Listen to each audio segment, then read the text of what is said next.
નમસ્કાર, આપ જોઈ રહ્યા છો ગુજરાત ફર્સ્ટ. વિગતવાર સમાચારો પર નજર કરીએ.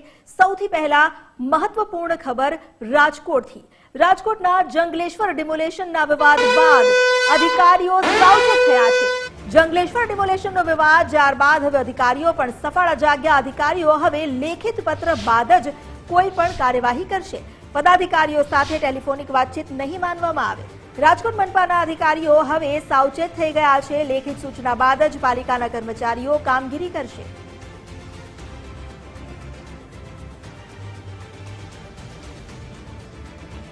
રાજકોટના જંગલેશ્વર ડિમોલેશનને લઈને જે બિલ પાસ કરવા માટે આપવામાં આવ્યા હતા, આ બિલને લઈને જ વિવાદ વકર્યો.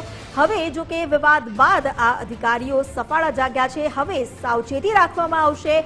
કોઈ પણ પ્રકારની માત્ર ટેલિફોનિક વાતચીત કે મૌખિક વાતચીત નહીં ચાલે, તેને માન્ય નહીં રાખવામાં આવે. લેખિત પત્ર બાદ જ કાર્યવાહી કરવામાં આવશે.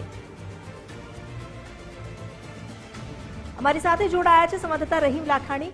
રહીમ, જંગલેશ્વરના થયેલા વિવાદ બાદ હવે અધિકારીઓ અને કર્મચારીઓ સફાળા જાગ્યા છે. હવે દરેક વસ્તુ લેખિતમાં લેવામાં આવશે, મૌખિક વાત નહીં માન્ય રાખવામાં આવે. શું વધુ અપડેટ?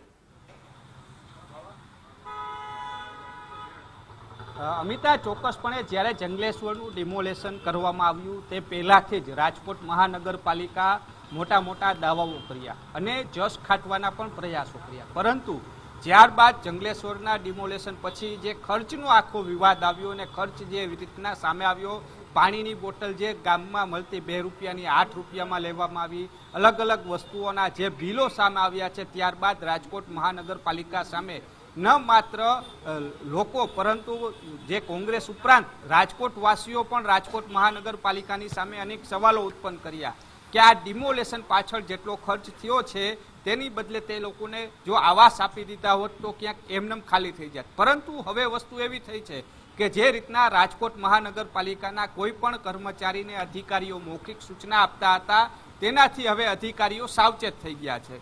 ન માત્ર રાજકોટ મહાનગરપાલિકાના ઉચ્ચ અધિકારીઓ, પરંતુ હવે તો એવી વાત પણ સામે આવી છે જે ગાંધીનગરથી પણ કોઈ કાર્યવાહી માટેની સૂચના આવે છે તો હવે ટેલિફોનિક સૂચના છે તે એક પણ અધિકારીઓ માનવા તૈયાર નથી. કારણ કે જે રીતના ક્યારે ગરમ વાતાવરણ થઈ જાય છે તેને ખબર નથી. કારણ કે અનેક એવા છે કે જે ખોટા કામો કરવા માટેની પણ સૂચના આપતા હોય છે, તેને લઈને હવે અધિકારીઓ સાવચેત થઈ ગયા છે. સ્પષ્ટપણે નાના કર્મચારીએ ઉચ્ચ અધિકારીઓને કહી દીધું છે, જો તમારે કોઈ પણ પ્રકારની કામગીરી કરવી છે તો લેખિતમાં જ આપજો, તો જ અમે આ કામગીરી કરશું. આ પ્રકારની પરિસ્થિતિ હવે રાજકોટ મહાનગરપાલિકામાં થઈ ગઈ છે. એટલે ટેલિફોનિક જે સૂચનાઓ છે તે બંધ કરવાનો નિર્ણય છે તે અધિકારીઓ કર્યો છે. જી, આભાર આપનો જાણકારી આપવા માટે.